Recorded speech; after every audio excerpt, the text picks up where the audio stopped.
Christian liberal arts college dedicated to excellent academics and a community of discipleship. Under the lordship of Jesus Christ, New College Franklin educates students through the liberal arts for wisdom, virtue, and service. The Collegium lecture series at New College Franklin features lectures by faculty and distinguished guests. These lectures explore the rich intersection of the classical tradition, Christianity, and contemporary life, fostering intellectual discourse within the college community and beyond. You can find more information about the Collegium lecture series on our website. If you would like to learn more about New College Franklin, or if you're interested in partnering with us to bring the liberal arts tradition to future classes of students, please visit the table back in the narthex for more information, how to sign up for our newsletter, and how to donate to our mission. Our schedule for tonight's Collegium will progress as follows. First, Dr. Kornu will give his lecture entitled Ways of Knowing, Dissection or Incarnation. Then we will move downstairs for a panel discussion, audience Q&A, and a reception with light refreshments.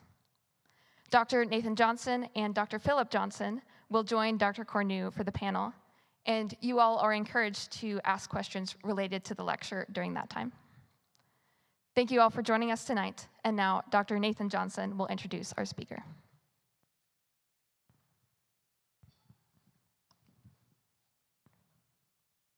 Well, good evening. It's my pleasure to introduce Dr. Kimbell Kornu, as you see up there. Kimbell is the chairman of the board of New College Franklin. That's his day job. Besides that, he is the Provost Professor of Bioethics, Theology, and Christian Formation at Belmont University and is a palliative care physician. He's a founding faculty member of Belmont University's Frist College of Medicine that is faith-based and emphasizes whole person formation for whole person care. He has taught palliative medicine, bioethics, and theology across the university to undergraduates, medical students, PhD students, medical residents, and fellows. And his research focuses on the historical, social, philosophical, and theological determinants that shape the metaphysics and practices of modern medicine. He has published widely in the philosophy and theology of medicine and has a book coming out with Notre Dame Press in February or March. So be on the lookout for that. Most importantly, he is the husband of Erin, father of 4, a friend to many, and a good man. Please join me in welcoming Dr. Kimbell Kornu.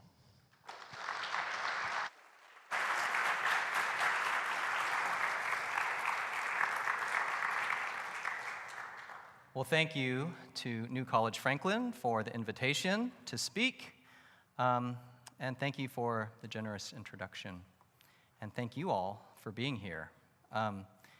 And I think if you can see my right eye, I'll just have to say that this is benign. So if you can see the redness, don't worry about it. I'll be fine. Thank you. So ways of knowing, dissection or incarnation. So I have a love-hate relationship with modern medicine. As a palliative care physician, I've loved helping patients and their families navigate difficult decisions about medical treatment and comforting persons at the end of life. But I hate that modern medicine often has a dark side. It can be cold, cruel, and cut deeply to the heart. When I was an undergraduate student up the road at Vanderbilt, my older sister Lillian was diagnosed with leukemia. But the kind of leukemia she had is typically found in white men over 60, not Asian women under 30. She went through monthly chemo, radiation, and ultimately a bone marrow transplant at one of the premier cancer hospitals in the world. In the post-transplant period, she needed a liver biopsy to check for possible complications of the transplant. However, for unclear reasons, the biopsy was the beginning of a medical chain reaction that resulted in respiratory distress and eventually mechanical ventilation. Lillian was gravely ill. Since the liver biopsy seemed to be the inciting medical event, my family and I spoke with the liver doctor who performed the biopsy. To our dismay, the doctor told us that he only deals with the liver, not with the lungs, and has nothing to do with their condition. We were dumbfounded at his cold response that dissected my sister down to her liver. Sadly, she died exactly 1 month after 9/11. Lillian's story highlights the prevailing ethical stance of medical knowing. The liver doctor's medical gaze had dissected my sister down to her liver and nothing more. His doctoring did not tend to the totality of her as a person, but only to the part that the dissective gaze had separated out.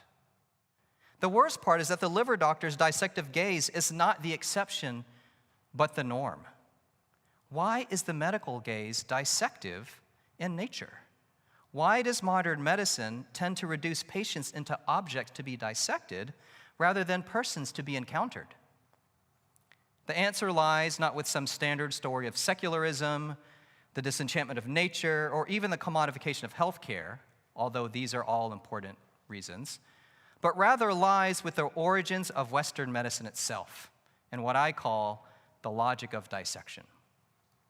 The logic of medicine is grounded upon anatomical dissection, to cut up a body down to its smallest parts in order to know it.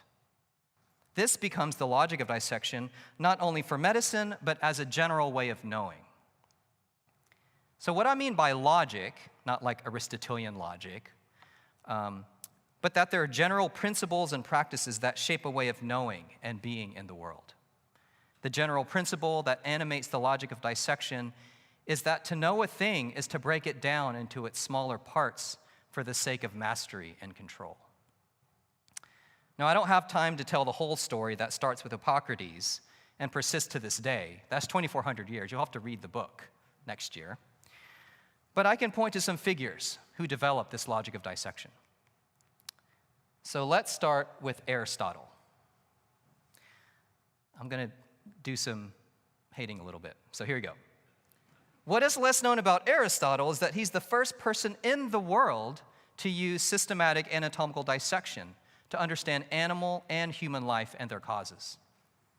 The first line of Aristotle's Metaphysics famously states, "All men by nature desire to know." What's striking to the modern mind is that desire and knowledge are integral to one another.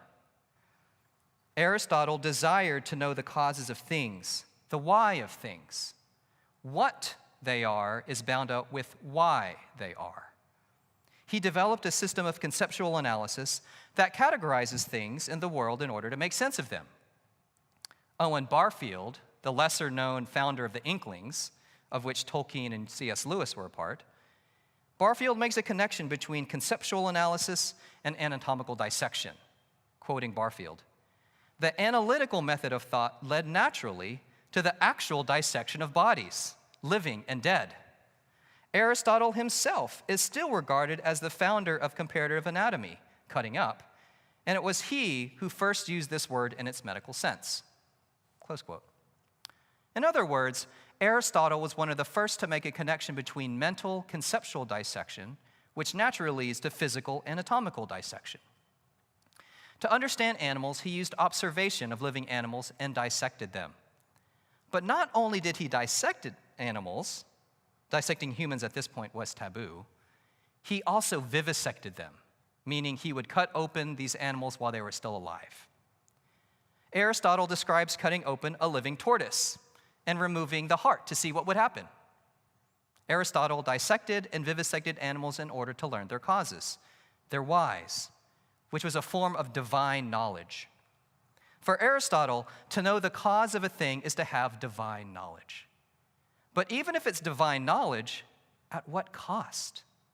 He sacrificed the particular tortoise in order to know the universal divine knowledge of the tortoise's cause. And hate on Aristotle. I actually love Aristotle, but it's an important historical piece. Next figure is Galen, the great Greco-Roman philosopher-physician. His writings on medicine and anatomy became medical orthodoxy from 200 AD up through the Renaissance. Galen followed and went beyond Aristotle in thinking that anatomical dissection discloses divine knowledge. While Galen actually practiced medicine and understood the practical use of anatomy for medical practice, he thought anatomical knowledge was the chief way to know God. Galen speaks like an evangelist about the divine mysteries that can be discovered when you dissect an animal with your own hands. In understanding how the animal works, you see the wisdom of God in designing every single part of an animal. For Galen, anatomical dissection was akin to a liturgical practice. Perform this action and get closer to God. In this way, anatomical dissection was a kind of religious practice. The logic of dissection leads to knowledge of God. Now, I want to highlight two important aspects to the logic of dissection. First, the ethics of knowing through the logic of dissection is dehumanizing. The logic of dissection is not merely a question of epistemology, that is, how do we know what we know? It is also a question of ethics. How you treat an object of knowledge is a kind of ethical stance. One implication is that the method of knowing entails a metaphysics, which is a fundamental view about the reality of the world. When we begin studying something, a text, a work of art, a human person, or even God, do we keep the integrity of the whole in view? Or do we cut it up into little pieces until you can't cut anymore, and then put it back together and say that's what the thing is? Have we let what we are studying speak for itself, or have we imposed our own agenda on it and made it into our image? Second, from the historical figures that we've just seen, desires about the divine drive the desire to dissect. So the logic of dissection is not an atheistic way of knowing or unconcerned about ultimate things. On the contrary, it's precisely because it's desire about the divine that make the logic of dissection a totalizing way of knowing. Our modern way of thinking is a full flowering of the logic of dissection. So I skipped over about 2,000 years of history that you could read about in the book. In our discourses today about how to solve the world's problems, the problems are reduced to numbers, money, and rules. All of these things are impersonal, ultimately reducible to atomic parts that make up a whole. What's forgotten is the personal, embodied dimensions in which we find love, beauty, relationships, and stories. So let me give two examples from theology and two examples from medicine to illustrate how the logic of dissection applies. First, biblical studies.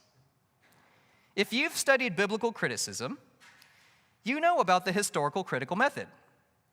It's a branch of higher criticism that investigates the origins of ancient texts in order to understand the world behind the text, applying scientific methods to biblical study. Such methods include source criticism, which hypothesizes that the Pentateuch comprises multiple sources called J, E, D, and P. The Catholic theologian Hans Urs von Balthasar regards this scientific approach to biblical criticism as a dissection of the canonical form of the body.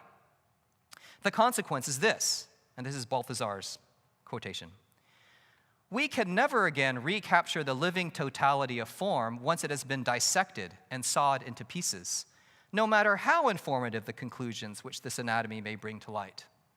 Anatomy can be practiced only on a dead body, since it is opposed to the movement of life and seeks to pass from the whole to its parts and elements. It is not impossible that certain relations within the canonical form itself may occasionally call for and justify such a procedure. But one should first ask whether such attempts to work back scientifically to real or alleged sources are not most useful when they once again demonstrate the indivisibility of the definitively expressed word." Close quote. So the logic of dissection applied to biblical criticism is a cutting and killing of the word in order to know it. In the words of William Wordsworth, we murder to dissect. The second example is from Christology. The Orthodox, little o, Orthodox doctrine on the person of Christ was codified at the Council of Chalcedon in 451. Christ is one person in two natures, without separation, without division, without confusion, and without mixture. Now, if you know your heresies, Nestorianism is the heresy that separates and divides the two natures from one another. Nestorius wanted to resolve the mystery of the how of the Incarnation by applying the logic of dissection to the person of Christ. His way of knowing Christ was by applying mental dissection.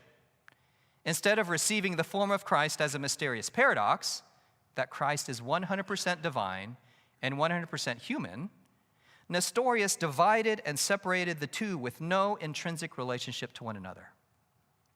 The resulting heresy is two persons, not one. Nestorianism applies the logic of dissection to God. The third example is from modern neuroscience. So there's a cultural ideology that's not typically named, but simply assumed: we are our brains. Instead of personhood, it's brainhood. If we are our brains, and if we can take pictures of our brains with fMRIs like this one, then we can know thyself by looking at our brain scans, so the thinking goes. And this is not a straw man. There are neuroscientists who talk like this. But this way of knowing thyself is not new. Anatomical illustrations in the 16th century became coupled with the ancient maxim, know thyself. The assumption was that if we can spatially represent the internal structures of the body, then we can know ourselves. Modern neuroscience expands upon this assumption. If we can get better and better representations of our brains, then we can know ourselves even better. The methodological assumption is that if you dissect deeper and deeper and see smaller and smaller parts and how they interact, then we will finally get at the bottom of the mystery of our minds and thus unlock the secret of who we are. Yet, know thyself from antiquity meant knowledge of one's mortality, limitations, and finitude. The anatomical know thyself developed in the 16th century Renaissance and then took on social and political power with modern neuroscience's application of the logic of dissection to self-knowledge. Yet to truly know thyself, we need to learn about ourselves through the ups and downs of lived experience and then grown wisdom. Walker Percy humorously notes how our age is marked by a lack of self-knowledge. Quote, "It is possible to learn more in 10 minutes about the Crab Nebula in Taurus, which is 6,000 light years away, than you presently know about yourself, even though you've been stuck with yourself all your life." Close quote. So you could substitute Crab Nebula with fMRI images, and you'd get the same idea. Such is the consequence of applying the logic of dissection to know thyself. The last example is from clinical medicine, coming from my own medical practice. So let me tell a long clinical story. A few years ago, I was the palliative care physician for a patient we'll call Betty. Betty was in her 60s with dementia and incurable metastatic cancer, residing in a nursing home. At baseline, she couldn't carry on conversation, but she could make sounds and gestures to communicate. Betty had stopped eating and became less interactive to the point that she would not communicate. Although she was medically treated, she still did not fully recover her ability to communicate. She likely had established a new baseline, a new functional baseline. Because she was not eating, I, as the palliative care physician, was consulted to assist with helping the patient and family decide whether a feeding tube should be placed in her stomach. With progressive dementia and the setting of incurable metastatic cancer, Betty's prognosis was likely months to live. But the real reason why I was consulted is because the patient's husband wanted a surgically placed feeding tube. The primary medical team did not think the husband truly understood the morbidity or the poor consequences associated with feeding tubes in patients like Betty. And there would not be mortality benefit. She wouldn't live longer. Even advocacy groups for patients like Betty, such as the Alzheimer's Association, would not recommend feeding tube placement. Since the husband was the decision maker, I met with him at the patient's bedside. He was well-to-do, articulate, and intelligent, but he was very closed off with me. I tried asking get-to-know-you kind of questions about work, other family, his well-being. But all my questions were met with short, curt answers and with suspicion. I explained his wife's medical condition, discussed the question of the feeding tube, and laid out why it would not be recommended. And as I explained these things to him at Betty's bedside, and I was seated literally right in front of Betty, I referred to Betty in the third person, not the first person. And the husband, he picked up on this immediately. He said angrily, "Who do you think you are? Who are you to talk about my wife like she's not even in the room? Why don't you talk to her instead of about her?" Well, at that moment, I knew I had committed an act of metaphysical harm. I had reduced Betty to a medical object of the dissective gaze. It was precisely through my attempt to help Betty not undergo an unhelpful procedure that I had unwittingly exchanged the image of God for a medical idol. The very thing that I taught my medical trainees not to do, I had done to Betty. Even my own vision can still be jaundiced by the logic of dissection to see patients as medical objects reduced to their parts. And wouldn't it be depressing if we ended the lecture right here? Wretched man that I am, who will deliver me from this body of death? But thanks be to God, the logic of dissection is not the only way to know. There is still yet a more fundamental way of knowing, and that is the logic of incarnation. To unpack what I mean by this, let's take a distinction that C.S. Lewis makes in his Meditation in a Tool Shed. And read it, it's only 4 pages long. In typical Lewis fashion, he starts with a simple everyday phenomenon and spins out a profound reflection on the nature of knowing. He's standing in a dark tool shed and notices that a beam of light is entering from the roof of the tool shed. When he is looking at the beam from the outside, he sees specks of dust dancing in the light. But when he then steps into the light and looks along the beam of light to the outside, he sees the blue sky, the green leaves, and the sun. The distinction is looking at versus looking along. In applying this distinction, Lewis describes a young man in love looking at a girl. If we look along the perspective of the young man, the whole world looks different when he sees her. And this is how Lewis describes it. Quote, "Her voice reminds him of something he has been trying to remember all his life, and 10 minutes casual chat with her is more precious than all the favors that all other women in the world could grant." But when a scientist comes along to describe this experience from the outside by looking at, love is explained away as biological stimulus, neuronal firing, genetics, and even epigenetics. We can see what the stakes are between looking along and looking at. Looking along keeps the integrity of the whole at the forefront, while looking at is reductionistic and dehumanizing. The stakes are the same when comparing the logic of dissection, looking at, and the logic of incarnation, looking along, as opposing ways of knowing. The logic of dissection reduces, cuts down, and dehumanizes, while the logic of incarnation is embodied and dwells in wonder. To develop the logic of incarnation here, I draw on 2 unlikely conversation partners. Maximus the Confessor, the 7th century Byzantine monk, and Maurice Merleau-Ponty, the 20th century French philosopher. They hold 3 things in common. 1, unity and difference. 2, centrality of embodiment. And 3, the wonder of knowing. Let me briefly unpack each of these in turn. So first, unity and difference. And by the way, I'm teaching a preceptorial on this next year, if you're interested. The logic of incarnation for Maximus the Confessor begins with his metaphysics, that is, an understanding of the nature of being and reality. His metaphysics is rooted in the centrality of Christ and his incarnation, the Word made flesh. Maximus takes the doctrine from the Council of Chalcedon, that Christ is one person in 2 natures, divine and human, and elevates it to a metaphysical framework. He takes his cues from Romans 1 and Colossians 1 as a kind of mashup about reality. So from Romans 1, for God's invisible attributes, namely his eternal power and divine nature, have been clearly perceived ever since the creation of the world and the things that have been made. So this is Romans 1:20. And then from Colossians 1, and for by him all things were created in heaven and on earth.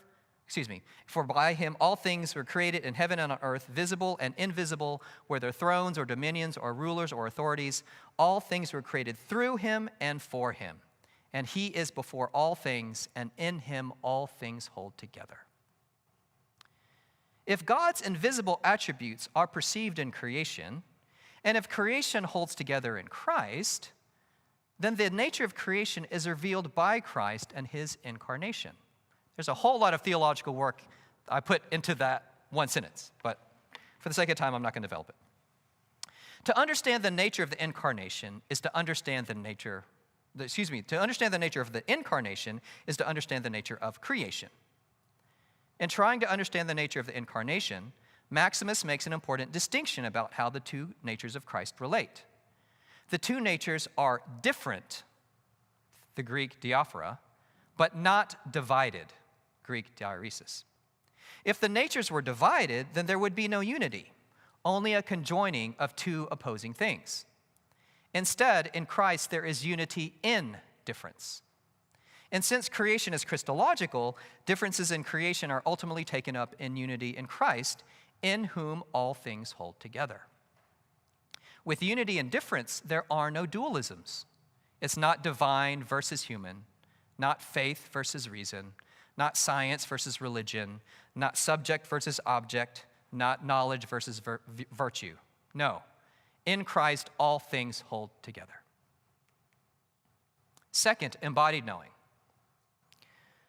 For Merleau-Ponty, the French philosopher, this is his quote, "The perceiving mind is an incarnated mind." What he means is that to be a knower as a thing in the world is to be enfleshed as part of the world. He meditates on the significance of touch as an incarnated way of knowing.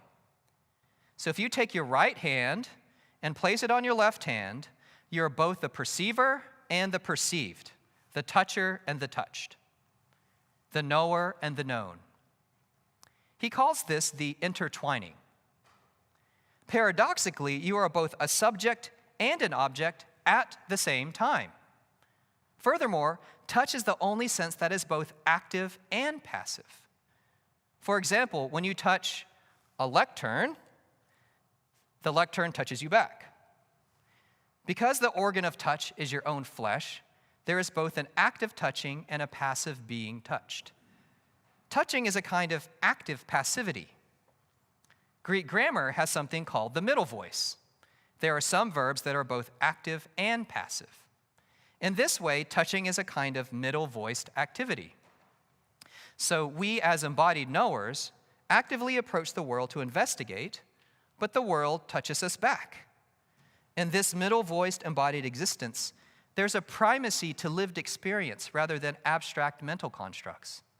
One implication is how to understand the relationship between science and lived experience. Through the work of generating abstract mental constructs, particular sciences tend to tell us the true nature of reality, which then interprets our lived experience. All that is strings, like this is string theory. That's a gross oversimplification, but you get the idea. But the proper order is that lived experience should be the ground upon which particular sciences can arise, not the other way around. And this will be great discussion for later. And third, the wonder of knowing. In the wake of Descartes, nature was left for dead as a space of lifeless mechanisms. This opened the door to thinking about ourselves in terms of mechanisms only and to turn ourselves into brains on sticks. But what if we saw the world not as nature, but as creation? With a robust doctrine of creation that coheres in Christ, then the world is alive and has a depth that cannot be exhaustively comprehended. If the world is alive, then it touches us, speaks to us, and affects us. What if in our attempt to know the things of the world, instead of dissecting them, instrumentalizing them, and then reducing them into numbers, money, and rules, we approach the world with a sense of wonder. Even the smallest things in our lived experience exceed our conceptual categories. Articulating the essence of a thing still does not tell us everything about that thing. We need to encounter that thing as a particular existing thing on its own terms, not the conceptual apparatus we impose upon it.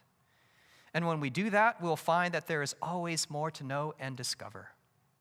And it should spark a fundamental question. Why is there something rather than nothing? Because God created everything out of nothing, by Christ, through Christ, and for Christ. That should inspire awe and wonder. So where do we go from here? How will we overcome the logic of dissection and inhabit the logic of incarnation? I already let the cat out of the bag, but what we need is an iconic perception. To explain what I mean, let me borrow from the French philosopher Jean-Luc Marion the distinction between idol and icon. In theological terms, an idol is something you worship as a false god. The idol can be physical, such as a wooden figurine made with human hands, like we would read in the Old Testament. Or it can be a concrete abstraction, such as money, as Tim Keller would write about. Or even a way of knowing, such as the logic of dissection, which Dr. Kornu would talk about. Not that I'm on the same level as the Bible or Tim Keller, but you get the idea. What I'm interested in is what our perception is doing with an idol. When we worship an idol, we get completely wrapped up in that thing and make it ultimate. An idolatrous perception approaches things completely in terms of the values of that idol. But on even deeper inspection, idol worship is really an outward projection of our own ultimate values onto the thing or concept. So for the logic of dissection, we're projecting our certainty and goodness of a dissective way of seeing onto a thing in order to know it. So a physician who sees a patient with a dissective medical gaze feels confident because she can cut out the disease from the medical object. But for those of us who are clinicians or have been patients, and if you've been born, you've been a patient in our medical system, we are certainly more than what a medical gaze says about us. There is a whole lot more about a patient that can be known that far exceeds what the medical gaze says conceptually. A religious patient's turn to prayer is not merely a turning to a coping mechanism. Religion as coping mechanism doesn't do justice to what religion is, which is an encounter with the divine. In contrast, an icon is something that we can perceive, but even more importantly, the icon sees us, interprets us, knows us.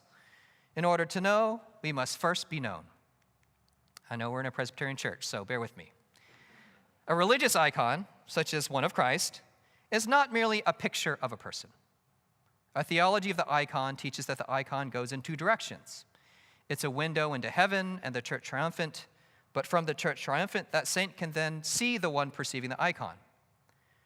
But you don't need to affirm a theology of icon veneration for this to make sense, and I'm not asking you to.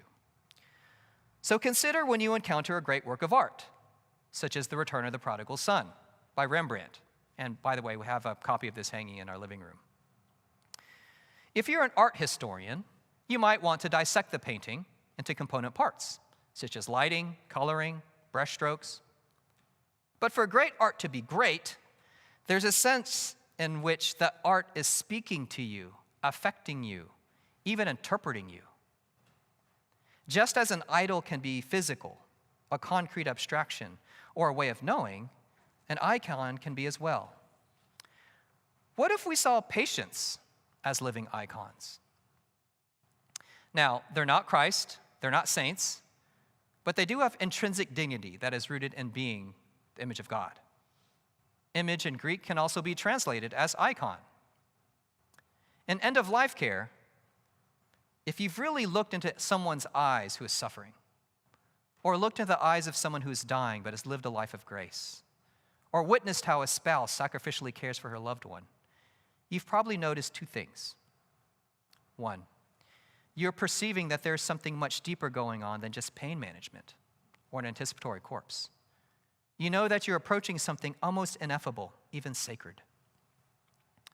And 2, when you perceive something like this, there's a reflexive moment when your own soul is touched and transformed, being made more open to the fullness of human life and its divine source. As we get into the habit of this kind of iconic perception, we see people differently, and we begin to see ourselves differently.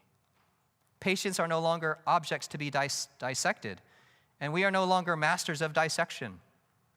Patients are living icons through whom we can begin to encounter the divine and begin to know ourselves more deeply. One of my central practices in palliative care is to affirm the embodied life of my dying patients. This is why I consider touching the patient's hand to be one of the most therapeutic acts I can perform. When I hold the patient's hand, look her in the eye, and comport myself with vulnerability, I disrupt the medical gaze and the logic of dissection, and instead open the space for wonder. But here's the true wonder. In attempting to comfort my patient through touch, I'm also touched. The simple act of touching hands can mediate the divine and the human, providing a glimpse of grace and glory. Now, it's very important here that I not lead you astray. You might hear me say that dissection and incarnation are mutually opposed ways of knowing, and this would be a false assumption. Dissection itself is not wrong. I actually advocate for cadaveric dissection in medical education. There's an important place for mental and physical dissection in order to know. It just can't be the primary way of knowing, which then becomes totalizing. So what is the proper relationship between dissective and incarnational ways of knowing? In The Master and His Emissary, Ian McGilchrist provides a model for the proper roles of incarnation and dissection. That's not his language. His model effectively operationalizes the incarnational way of knowing that can include dissection. So McGilchrist consolidates the existing neuroscientific research on brain lateralization and offers the divided brain hypothesis, which grounds a powerful philosophical model of the left and right hemispheres of the brain and how they each mediate different modes of experience. So why is this significant? The left-sided dominant way of being follows the dissective way of knowing, while the right-sided dominant way of being follows the incarnational approach. And I'm going to say left side and right side versus left hemisphere versus right hemisphere because that's just too many syllables. But you get the idea when I say left side and right side. It's also significant that McGilchrist does not make the two hemispheres mutually exclusive to one another, but rather seeks a proper hierarchy of the hemispheres. The left side isolates, tending to deal more with pieces of information, while the right side gestalts, dealing with the entity to be known as a whole. The right side sees wholes, while the left side sees parts. Each attends the world differently, with the right side engaged in broad attention and the left side in focused attention. So the right side sees things whole and in their context, while the left side sees things abstracted from their context, broken down into parts, and then reconstructed again as a whole. The right-sided way of being is incarnational, living, and whole, while the left-sided way is dissective, static, and fragmented. The right-sided way of being experiences the flux of life in a network of interdependence as part of an ever-forming whole with deep connection, as in the encounter with the whole person who inhabits a web of relationships with other persons. The left side way of being represents our experiences as static, dissected, and fragmented entities that have been reconstituted in its own image. The differences between the left side and the right side is not symmetrical, but rather asymmetrical. They're not merely different ways of knowing, but different ways of being in the world. The left side divides the world into bits, whereas the right side seeks the connections between things in the world. Crucially, the different ways of being play out ethically in their different modes of attention. Attention is value-laden because of the way one approaches the world for specific purposes and particular ends. Attention is thus a moral act, for it creates, brings aspects of things into being, but in doing so makes other things recede. What a thing is depends on who is attending to it and in what way. Thus, epistemology entails ethics. How we go about knowing a thing already presumes an ethical stance towards that thing. But this stance is not merely a unilateral knowing subject's relationship to the object of knowledge. Attention is a relational stance that is world-altering and world-shaping, both for the knower and the known. The right side's way of attention is an openness to the world that fosters a reciprocity of knowing. For what we attend to and how we attend to it changes it and changes us. If attention is a moral act, then there is a normative hierarchy of attention, which is right hemisphere to left hemisphere, back to right hemisphere. So whole, part, whole. In the approach to the object of knowledge, the knower should have a stance of openness in the way of the right hemisphere. Then there's active effort in engaging with the object of knowledge, whether it be working a geometry problem or treating a patient. The hard work of relating axioms and theorems, or of generating differential diagnoses and weighing benefits and burdens of a treatment regimen, requires a focused analytical approach in the way of the left hemisphere. The key for the hierarchy is returning to the openness and wholeness of the object of knowledge in the way of the right hemisphere. In the hard effort of solving a geometry problem or understanding Dr. Johnson's quadrivium, there is a receptive encounter with mathematical truth. In the effort of treating a patient, there is a receptive encounter of the truth of the whole person who is on the way to healing. Now, I began this lecture with a story about my sister Lillian's death from cancer and how she was harmed by the logic of dissection. I'd like to end here by returning to the beginning. But instead of rehashing her death, I want to highlight her life, which enfleshed the logic of incarnation. When Lillian was first diagnosed with cancer, she never asked, "Why me?" She was so assured of God's love for her that she said, "Why not me?" My late father, a long-time general internal medicine physician, had taken care of many patients who would go on to die from cancer.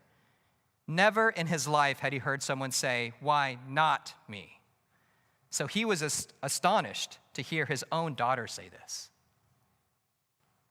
On the way to her new life as a cancer patient, Lillian went to a gathering of friends who wanted to pray for her as she faced the prospect of the nauseating and debilitating effects of chemotherapy, as well as a threat to her life. As Lillian's friends prayed for her, they became silenced by their own tears. In response, she prayed for them, that their hearts would not be discouraged and they would be comforted by God's kindness and mercy. Then off she went to begin aggressive chemotherapy to save her mortal life. When Lillian was in medical isolation in the hospital for her bone marrow transplant, she was bald and had been experiencing bone pain. As a highly skilled nurse, she knew the whats and the whys of her medical treatment. But she shined through in the way that she had been enworded in the virtue of love. In one hand, she held her pain medication pump of powerful opioids, pushing the button during a pain attack, while on the other hand, she held a phone. And for you younger people, we had phones that were long and not just like bricks.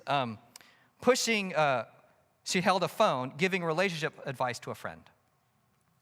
During pain and isolation, my sister was loving her friend to the end, manifesting divine love. As a nurse, she was not opposed to the tool of medical dissection. Lillian hoped and trusted in the ability of modern medicine to bring her physical healing. She learned everything she could about her cancer, staying current on the latest experimental treatments. Ironically, the last bone marrow biopsy before her death showed that she was cancer-free. Medicine had won the battle against cancer and still lost the war. And yet, Lillian's life was a testament to the service that dissection provides, not as an end in itself. While she affirmed the work of technical medicine, she knew that life is not merely biological, not merely medical, but comes from God and rests in God. She did not lose because she died. Through death, she passed into life, the resurrected life of Christ. During Lillian's memorial service, a close friend of hers shared a story about a note Lillian had written to her during her cancer treatment. In the note, she expressed hope and excitement for the future, that her life would be a living testimony of God's love for her. She thanked God that she had cancer. Why? Because cancer forced her to cast off her idols and rely ever more upon Him. Indeed, Lillian manifested what the deified life looks like, doing human things in a divine way. In the face of suffering and death, she trusted in God to the end because she rested in God's love. If we were to see her now, we would be tempted to worship her as a goddess, as she is in glory as an icon of Christ. Imagine Lillian speaking to us the same words that Beatrice spoke to Dante. Open your eyes and see what I now am. The things you witnessed will have made you strong enough to bear the power of my smile. Lillian knows because she was first known, and loves because she was first loved. In the end, she became beautified. Might it not be that knowing is only perfected in beauty? Thank you.